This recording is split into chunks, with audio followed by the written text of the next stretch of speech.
One, two, one, two. Hello, everyone. Hopefully everything is working perfect. So today we have Royce and we also have Oliver. They're going to be talking to us about Get Clearspace. We've had them in the show before, but today is going to be kind of like a just an interview talking about them, seeing the development of their app, um, and other things. We'll talk about. Of course, you can always put your questions in the, chat, and then we'll go from there. Let me make sure that this is working. And let's see. Hopefully this works. And yep, we are live. Perfect. Let me copy this link and send it to the Reddit sphere so you guys are aware. Get clear space live stream. All right, cool. And hopefully we have people joining.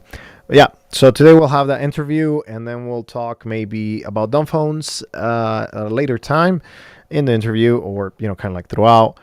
And yeah, hope it's helpful to you guys. And Royce will be here with Oliver's hopefully soon. And we have Luca today in the office. Hey, buddy, come here. Oh, what a cute boy. Yeah. So if you have any questions about Get Clearspace and how it can help you, I'll put some links in the description below, so that you guys can get to see what Get Clearspace is all about.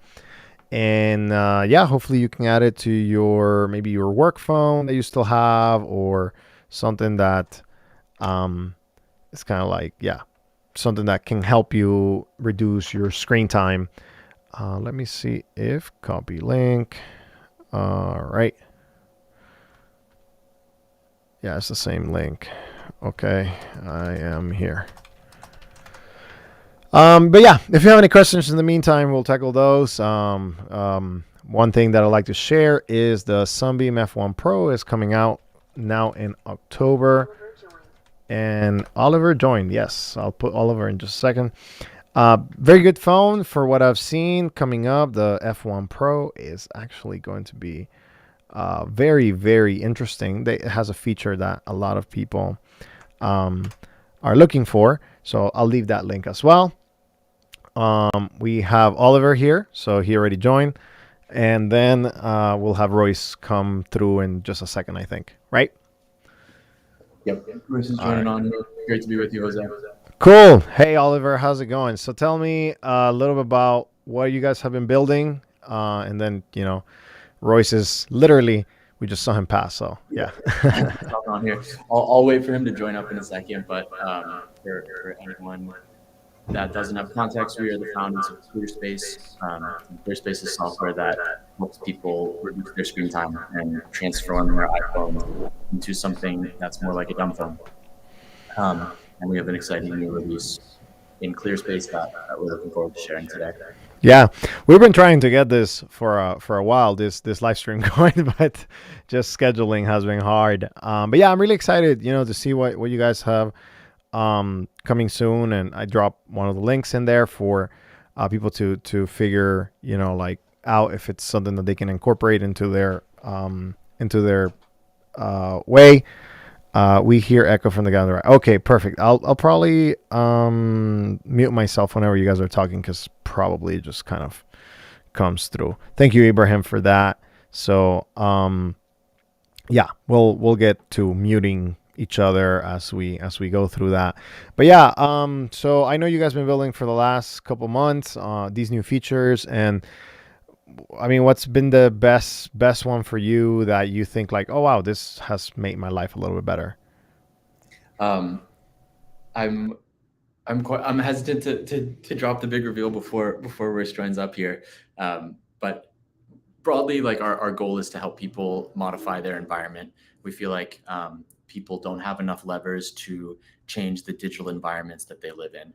If you wanted to not stock your fridge with fast food or fried food, you could do that. But if you wanted to not stock your digital environment with distractions that are easily accessible, it's actually very hard to do that. And so the release that we have today is kind of an additional lever that we're giving to people to modify their digital environment in a way that helps them hopefully live lives that are more aligned with their intention.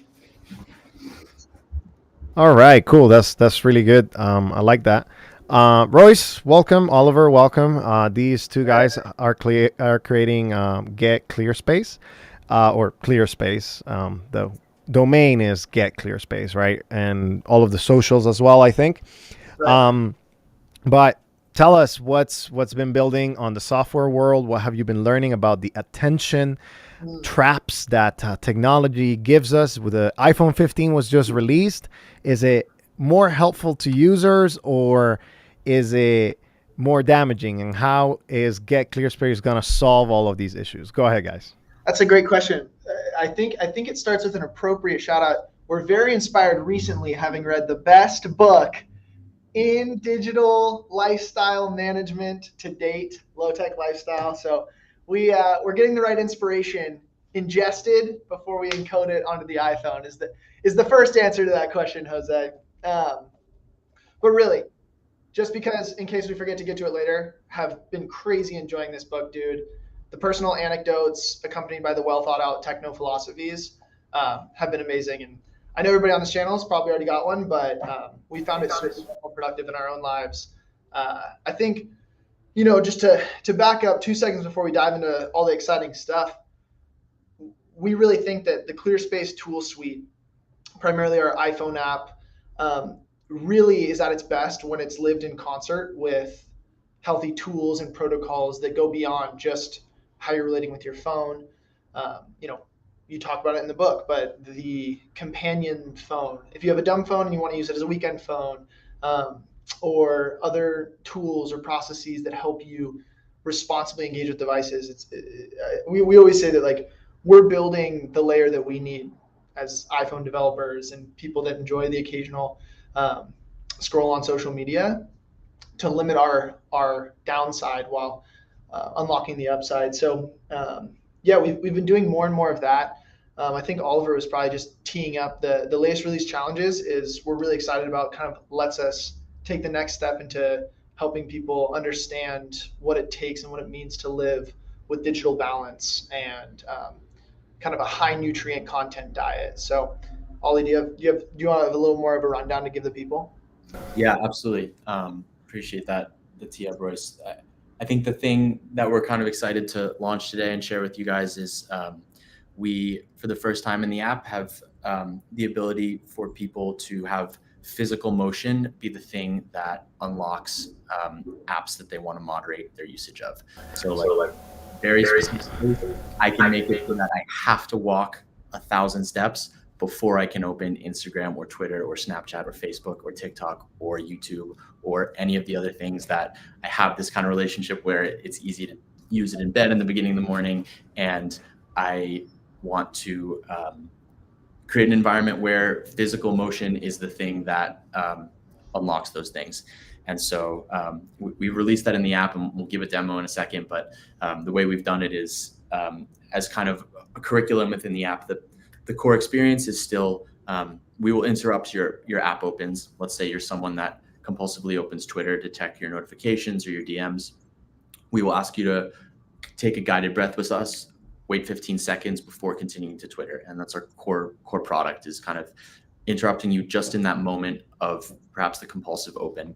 And the iteration here is instead of kind of a time intervention where we ask you to take a moment, it's a physical motion intervention where we're asking you, do you want to set up an environment you have to move to actually unlock these apps? So if I understand correctly, what you're saying is that, another book plug, right? But I talk about this in the book, but that lifestyle changes what you're looking for, right? So, I mean, I like the idea of having a barrier that is physical, because I think it changes the way that we interact with our phones. It truly changes, like, oh, this is not just I wake up, I look at my phone, and I start using it. It's more like, and you know, there may be some things that you have to check, messages, phone calls, maybe you miss something, right? Whatever. But I don't have to check Twitter first thing in the morning, or X.com nowadays. Um, I don't have to check Instagram right away. And you're saying that you can set your limit, so you're giving ownership to the user, and saying like, hey, you want to do that, and then after 1,000 steps, you know, you can go into it. We're gonna show your screen in the stream. Hopefully, oh, there it is. Perfect. Okay, I see thousands of screens. An infinite mirror here. Yeah, infinite mirror. We can see my iPhone screen. That's the main one. So this is my iPhone setup. This is how I live. I kind of have like my very functional apps on this home screen, and then these are the apps that I need on some level, unfortunately, but I'm very much have a problem relationship with that. I need environmental change to moderate that relationship. And so if I was to try to open any one of these apps right now, it would tell me that I'm in a step to scroll challenge, and that's just telling me that I'm going to have to spend some steps to get into this. And these are shared journeys. So this is kind of the overview of my challenge at the moment. It's telling me that I've walked a minute today and I've taken 2,400 steps. And I'm in this shared experience with Royce here. He has accumulated more steps per scrolled minutes than I have. And what this is telling me is I'm in this for the next 3 days. Every time I walk 500 steps, I unlock an additional minute of scrolling. And if I want to use one of these apps, I must have walked at least 500 steps or have 500 steps to spend. And here's what that looks like. So I'm unlocking Instagram here. And that will take me into Clearspace, which will show me the minutes that I've earned so far today. I've walked 2,400 steps, so I've earned 4 minutes. I've already spent one of them, and I have 3 remaining. And so my only available minutes to use on Instagram here are the 3 that I've unlocked with physical motion, but have not yet spent.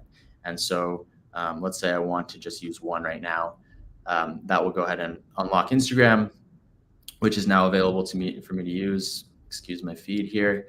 And back in Clearspace, it's showing me now that Royce is ahead of me in the tally here. He's his 4 banked minutes that he hasn't used yet, and I've scrolled 2 minutes today. And so the core experience is I must move to actually use these apps.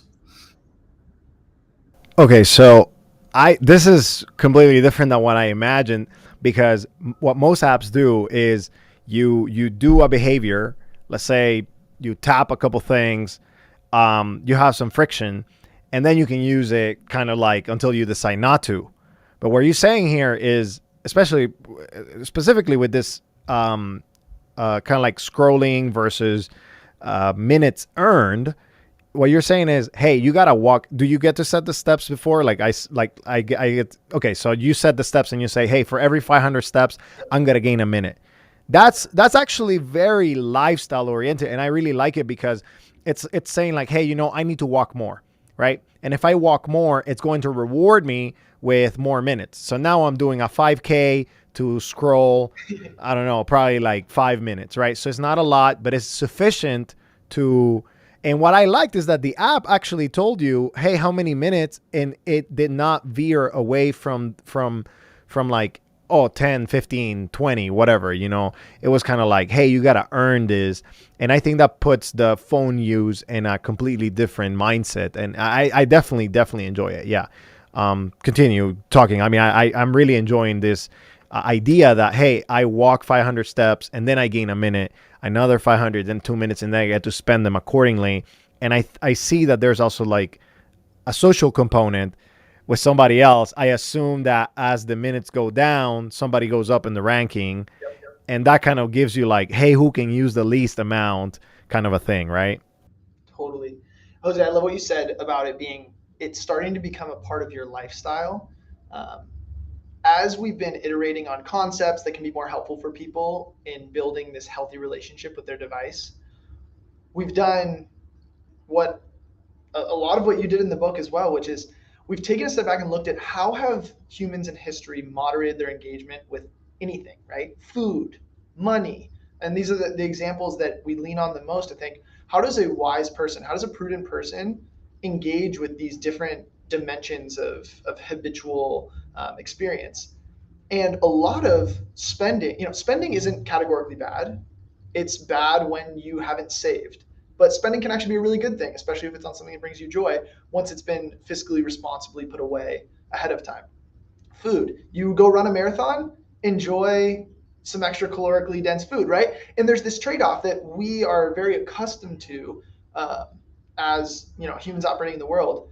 We're starting to want to introduce some of these best practices and context points that we have, such as like, yeah, look, if you've gotten outside and you've been walking around a little bit, maybe there is an earned component to having some time to rest and maybe catch up with friends, a limited time and an intentional time, but starting to introduce these ideas of budgeting and allocation, just to increase the intentionality. And then what you talked about, which is the number one thing that we've been hearing from people recently, is that when they are trying to do this behavior change alone, it can be more tricky than when they're engaging in it with their community, whether that's even as small a community as their significant other or their coworker, or a broader community like their school, their place of worship, etc. That's when we've seen the most powerful change occur, and we want to start to unlock the benefits that come with accountability and teammates that are going along this challenge with you to kind of encourage you to be your best.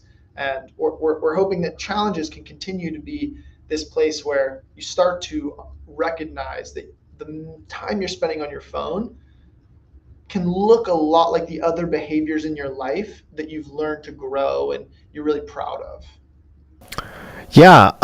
So I saw that you can join a challenge with the two of you, like your friends. Is there more like a global thing that you can have with more like strangers? I don't know, like everybody that uses the app. Because I mean, look, I always tell people, hey, if you want to use a smartphone, that's okay. Like it's understandable. Life without a smartphone can be inconvenient, and you may not be ready to change your lifestyle all the way, to use a dumb phone. But if you use your smartphone, then like have a purpose to use your smartphone, right? Like, understand that it's very important and it's very good for you to set limits and boundaries and have control over your technology rather than the technology having control over you. So I really like these components because you're introducing a couple of different ideas that make you just have a healthier lifestyle, and you can probably set up other challenges in the future that align with more like, other water intake or, whatever, self-reporting and, doing all of that. But I like the social aspect, and I was just wondering, do you have a more wide spectrum? Like whoever has the app can also join these for a global ranking, something like that. I know that. So there is a transit app that we have here in Denver, and whenever I have to take transit, I usually take it just to see. I take my Jelly phone, which is my work phone, very small phone, right? And I have the transit app with it, and I get to whatever my destination is. But it does have when you give it real time data about where the bus is going, then it gives you kind of like points. You help somebody see where the bus is going, right? And I'm always like, I just set it and forget it. I put it in my backpack and it tracks where the bus is going, and it gives recommendations to those that need to get on the same bus and tells them like, oh, the bus is like 2 minutes away. And if I help them, I get a point or whatever. And there's this like massive leaderboard, and I'm a very competitive person. So I'm just like, I just want to be number one, right? I've been climbing, on one of the routes that I take pretty frequently. And it just makes you feel good, right? Like, even though it's artificial, it doesn't have any value from a perspective of like, if I help people on the bus, fine. That's the best value that I can get. I'm not getting any prizes or money or anything. But I think when it comes to this, there is another component of a social struggle, right? A lot of people struggle with their screen time, and it may make you feel like, for some of us that are really competitive, it's like how much more, like less interaction I can have with my phone, and how can I win, essentially in that sense. Yeah. I think in terms of the global leaderboard, we haven't rolled anything like that out yet, but there is definitely the competitive nature here in the office around who's banked the most steps, because you have that notion of the ones that you don't spend carry over into your final score for the week, and it's very fun because you can either earn more banked steps by walking a ton and then not scrolling, or just by scrolling the least and walking a regular amount, which that is the more winning posture is definitely scroll less, because it's hard to get your steps up that much to make as big of an impact. But no, I like what you're saying around the gamification components. Yeah, and I mean, you hit it there that well, this is kind of like with everything, right? It's easier to maintain your weight than to lose weight, right? Sure. So Yeah. like, so it's easier to not use the steps in like instead of walking and doing like a marathon and trying to get my steps that way, I just live my normal life and I spend less. Like that's the way easier. It's the easier component with finances, with diet, with anything, right? It's just like if I want to save more money, well, where can I cut? And I mean, I'm not getting paid more, right? So right now I'm just gonna get paid whatever I get paid. And how can I keep the most money? That's usually the easier way for sure. Mhm. Yeah. Yeah. The other thought we had about global leaderboard is like, we tried this a lot of ways this summer, Jose. Our first version of this was just like each app, every time you wanted to open it, you had to accumulate 100 steps. And we lived with it on our phone for months. And we're like, this doesn't really feel right. Anyway, we tweaked this a lot, and we kind of settled on the idea of small groups because people tend to have similar screen time habits to the people around them.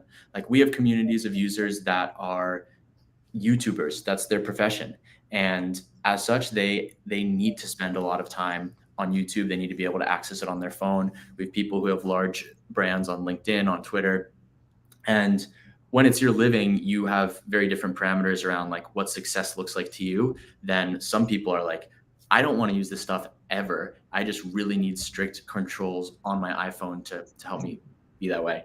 And what we found with the global leaderboard is that it can just be kind of discouraging. Like, every single person at the top has used 0 minutes today, and you don't really know what that means to them. Maybe they just left their phone at home.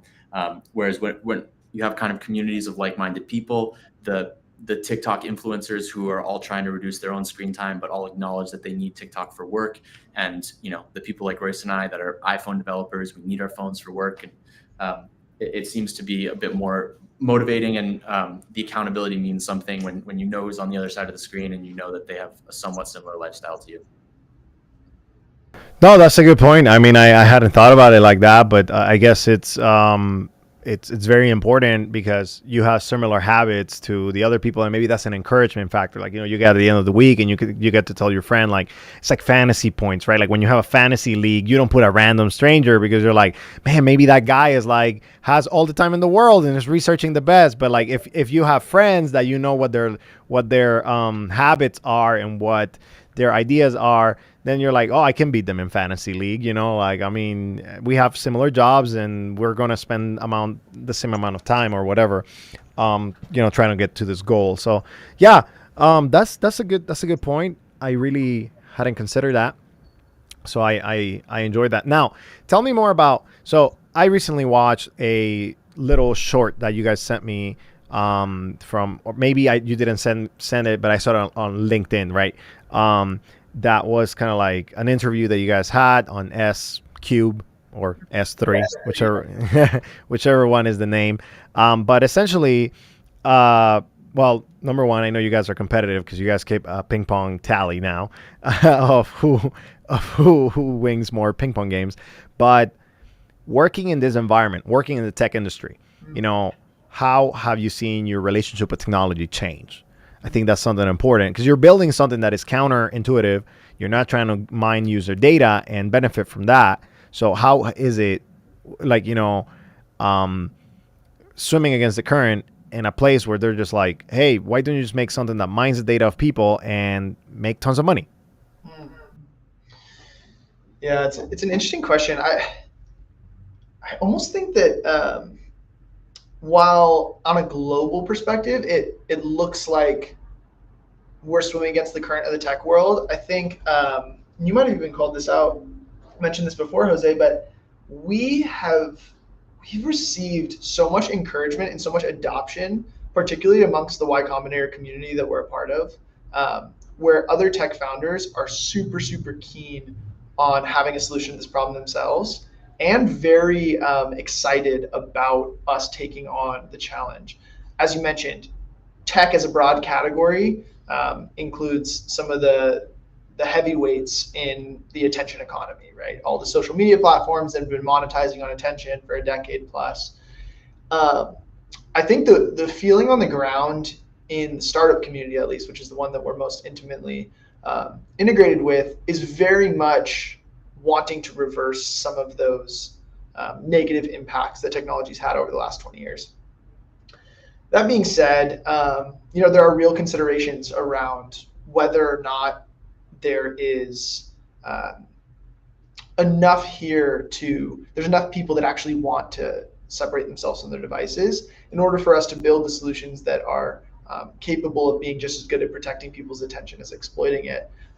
So I think that's one of the things that we come up against is whether or not people are really ready for change. And I think that's kind of the entire category of dumb phones too, is like we're kind of all in it together in terms of like, look, we hear that people want to see change here, and we're trying to build alongside that. Ollie, what are your thoughts on kind of how we end up meshing or flowing with the tech community on this one?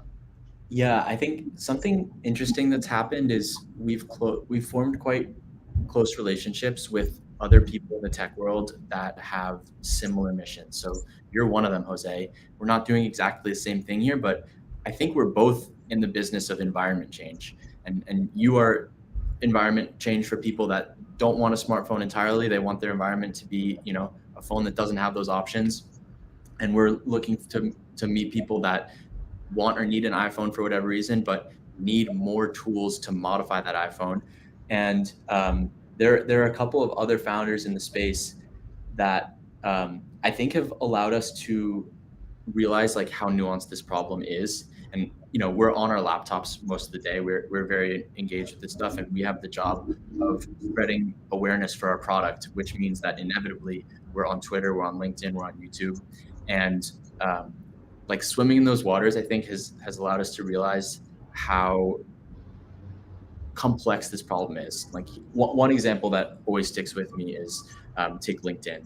LinkedIn's like incredibly useful. People that have been really important for me to be in touch with have reached out to me on LinkedIn. It's like I need the messages features of LinkedIn, let's say. But the feed of LinkedIn is entirely useless to me. I never want it. It's an attention suck. I don't like it. And same with Instagram. The Reels feature is entirely useless to me, but my DMs are useful. The ability to find new people is useful. And so something Royce and I talk about a lot is like a lot of these technologies are both mission critical tools and weapons grade distractions. And we think a lot of our job is getting really specific about where that line is and trying to separate the two. And wait, if I can share my screen for a second here. Yeah, for sure. Oliver?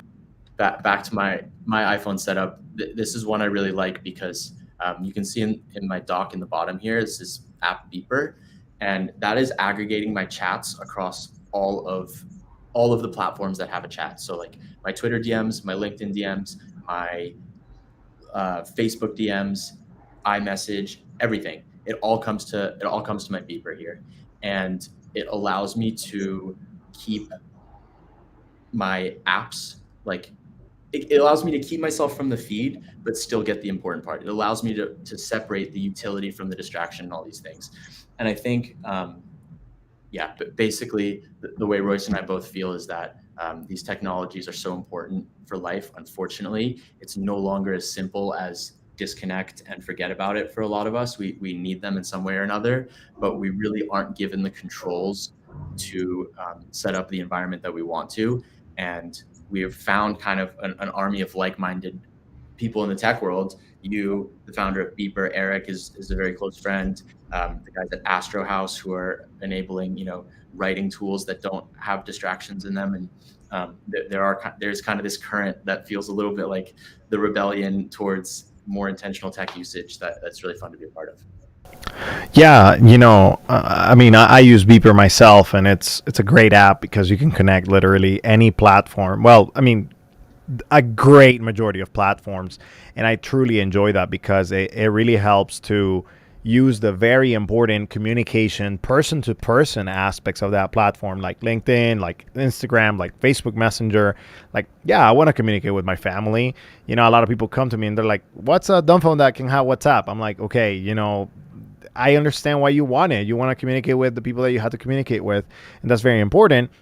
But you don't want to use some of the more distracting aspects. And like, I absolutely understand that feeling. So yeah, absolutely. I like that you guys are building in that vein, in that community, and getting a little bit of that understanding from others. So I'm really happy that this is kind of like, there's a turn, right? Like in the tech industry, not only from people that we talk about it, I write about it, but people that are building like yourself, and that are trying to do something better. We have about 10 more minutes. People, if you have any questions about Clearspace or anything else, make sure to put it in there. But tell us a little bit more about, okay, so you built this feature, but there's a lot of other core functionality that you have from the app. What are some of the things that you have learned from users, from people that are, hey, like I'm using this, it has bettered my life, it has improved my life, or, kind of like maybe what have you learned from people that have given up, on your product? I mean, that's also fair, right? Where I learned this from successful users and I've learned this from unsuccessful, go ahead. Yeah, I mean, I think there's a ton of learnings. I think some of the big ones are really encapsulated by what we're doing with the Step to Scroll challenge, which is people want to be able to over time see how they're doing, like follow a journey, a challenge, for instance, right? That takes them through multiple steps. People want to be doing this in community. We recently have gotten the opportunity to partner with an awesome organization called Project Reboot, deploying some of these solutions over the course of a semester with a school here in Northern California. What does it look like for an entire grade to come together? Those are some of the really exciting things we've seen companies want to run processes together. We really think that there's something powerful to the group aspect of making this habit change make sense with community. I think the things that continue to be the reason why people would leave using Clearspace or kind of give up on some of the digital minimalist type lifestyle or low tech lifestyle, as it were. It really comes back to some of the really troubling aspects of the necessity of the phone and the addictive components of it. I think drawing the line between what is necessary and what is not becomes really complex for people in different phases of lives. We'll talk to people who go on summer break and they're ready to kind of just forget everything. When they're in school, they really want to be focused and productive. So I think one of the challenges that we want to start meeting is understanding the rhythms of life that allow people to, you know, if you go on vacation and maybe you are eating less healthy than you usually would, that's probably okay in the broad scheme of things. How can we still facilitate an overarchingly healthy world for you? And it's a good question for us all to ask, right? I mean, what does a lifestyle of digital balance look like if it can't always be kale for every meal, and it shouldn't be Cheetos for every meal either. That's the balance I know you talk about in the book too. No, that's fabulous. I think it's a good balance to put things into perspective. When I was watching the video, you guys talked about, and I'll still want to hear about, like, what have you learned from people that may have stopped using your app. But you also mentioned that we don't have a conception of a digital diet right now, and I would like you to expand on that concept. And maybe are you building something that may help us understand this for the future? Yeah, I think that diet's a really apt analogy because diet's at the very core of people's lives. And if I talked to someone and they told me that they were kosher or vegan or even like gluten-free or a weekday vegetarian, that would tell me something about what they eat and when they eat and like even why they eat. And the same is true with digital protocols. And I think you are starting to see people adopt the beginnings of these digital diets. You hear things like, I don't check Slack on the weekends, or I don't do social media in bed. I don't check email after 7 p.m. And we think over the next 5-10 years, people will really start to be able to name these diets. And for us, it's like, can we be the layer where you come to Clearspace with the digital diet that you want to implement, whatever that looks like, even if it's something as nuanced as, I want to use LinkedIn for searching for new clients, but not for seeing the feed, whatever it is. And can we help you encode that diet across all of the places where technology touches your life, your phone, your computer, even the smart TV in your house? If you want to say, I want digital Sabbath on Sunday where I don't see a single screen, we want to help you encode that. And so that's kind of the diet analogy for us. It's like, this is something that's very core to people. It's something they think hard about, and it's something that goes right to the center of their identity. And then it shows up when they're cooking at home. It shows up when they're eating out. It shows up when they're drinking with friends on the weekends. And this is a very, very similar problem. But the novel solution is that with software, it has the potential to follow you wherever you go. And that means that we can be the layer that knows what your digital diet is and helps you stick to it no matter where you are. And then also, like, I think we have some fun features coming later this year in kind of reporting back to you, like, the macronutrients of your diet. You spent this much time on like quick, short attention span scrolling. You spent this much time doing deeper reading of articles, and these kind of fun, like, macronutrient breakdowns, we'd almost call them. We have a question, so from the chat. I'll bring it up. It kind of talks about what you are talking about, and I agree with you. Not all screen time is created equal, right? So I think that's a myth, and that's why I think the screen time metric, it can be deceiving, right? I did showcase a couple of weeks ago, maybe a week and a half ago, when I did the review of the Jelly 2. My screen time was like, one day was like 2.5 hours, but like an hour of those 2.5 hours was meetings. What am I gonna do? Like, sometimes I had to show up my face, and that's where the screen time gets counted. Sometimes I don't show up my face, so it doesn't, count the screen time, and technically, but I'm still in a meeting, right? So I'm still using some technology to actually get in there. But I think that's where we need to understand a little bit better. Like, hey, Zoom, I mean, we live in an environment where a lot of jobs do have that Zoom meeting. Even if you work in retail or you work in something like that, you may still have a Zoom meeting for a training. You may still have a Zoom meeting for some information that needs to get disseminated, or Google Meet, or, whatever, Teams, all of that stuff. If you work in, kind of like a new environment, sometimes you just need an app for this or app for that. I mean, those things, to me, I'm like, that's just survival, right? Can you find a low-tech job? Of course you could, you can find that, but if that's not what brings you satisfaction, you also have to kind of like, work within those boundaries. So I like that. I like the macronutrients kind of like understanding. Maybe next book collaboration. There you go. The Dumb Phone Diet. There you go. Hey, come on. It sounds good. It sounds good. I like it. I like it. I like that a lot. No, I think to an earlier question too, one of the most exciting things that we're seeing boots on the ground, Jose, is people like yourself. We're seeing two phenomenon occur at the same time, which is the research in this space, as you know from all the research you did and aggregating it in your book. The wave is cresting. There is a lot of very productive academic peer-reviewed research going into this behavioral space, which means that we can actually start definitively applying protocols. So when you ask, like, how are you going to get a feel for what a good diet is? Well, there's actually some studies coming out about like the long-term impacts of short-form versus long-form content. You can think about like the neurobiological implications of specific types of content. That's already a feature that you don't see showing up in current screen time, but a lot of people would probably be interested in. I mean, I don't know if you've used a continuous glucose monitor or seen the rise in popularity of those, but like think about the signals of blood sugar or any other kind of like of these new health indicators that people are using.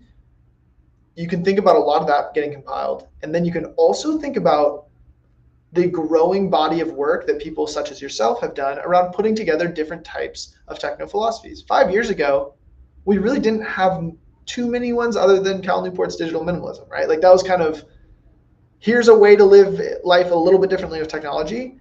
There's now a good number of people addressing different cultural or socioeconomic concerns around like what it would mean to live more digitally healthy. So yeah, that's kind of big.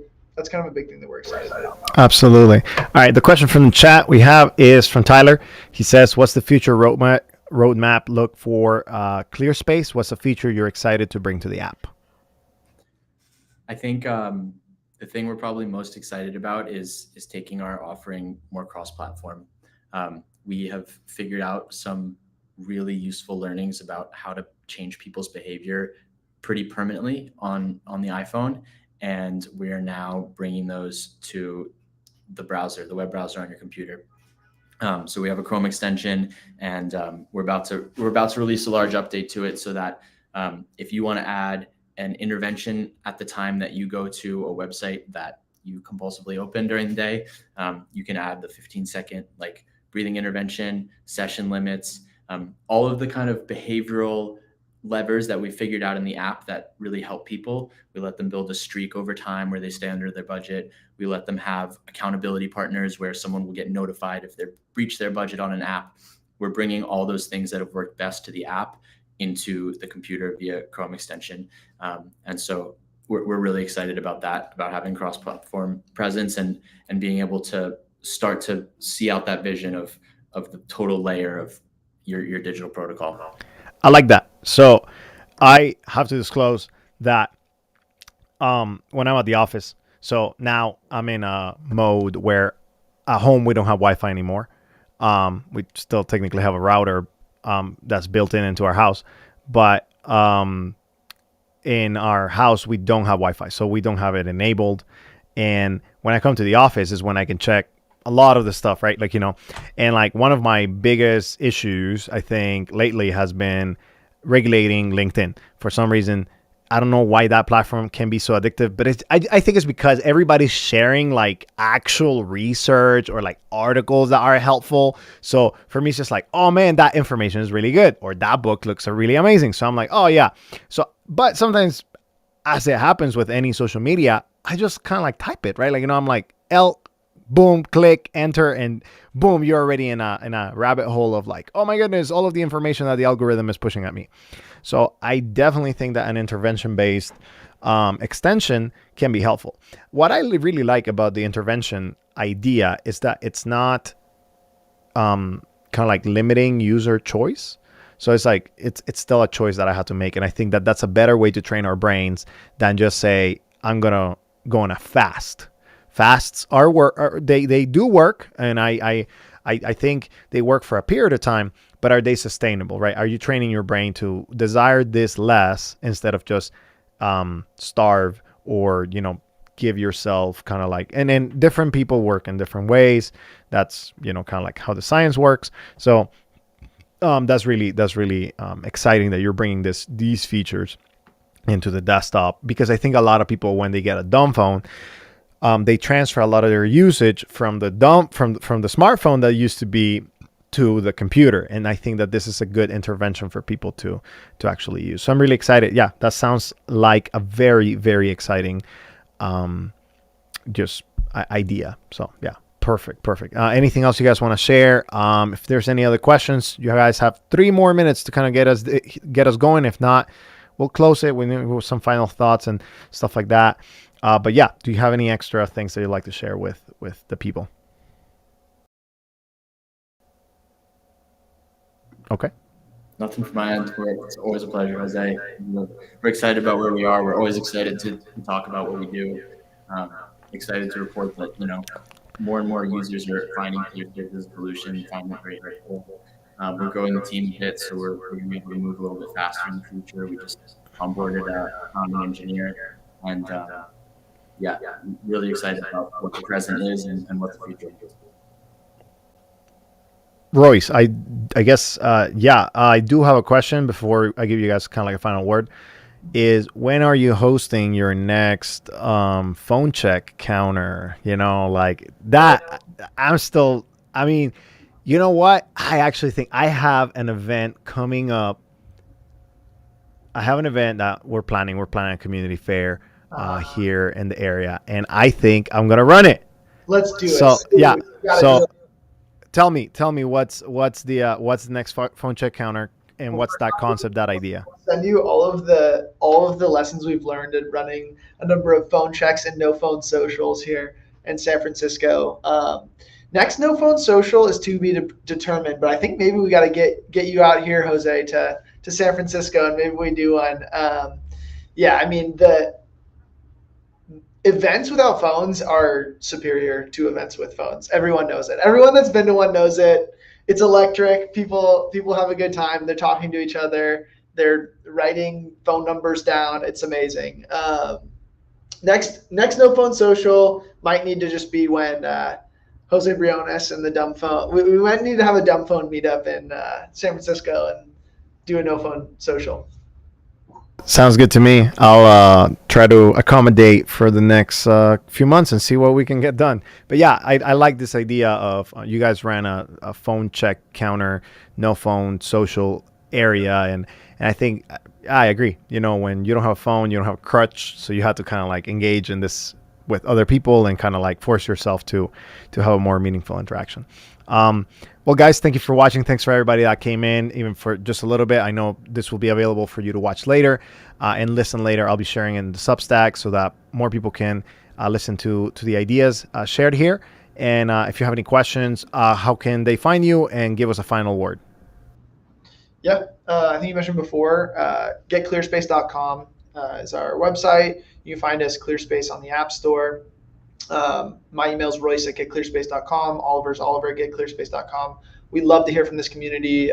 We think that ultimately, like, the mission at this company is to help people align their attention with their intention. And we think that Jose, both you and the people that have bolstered the dumb phone movement, have just done so much for where we're trying to get in the world.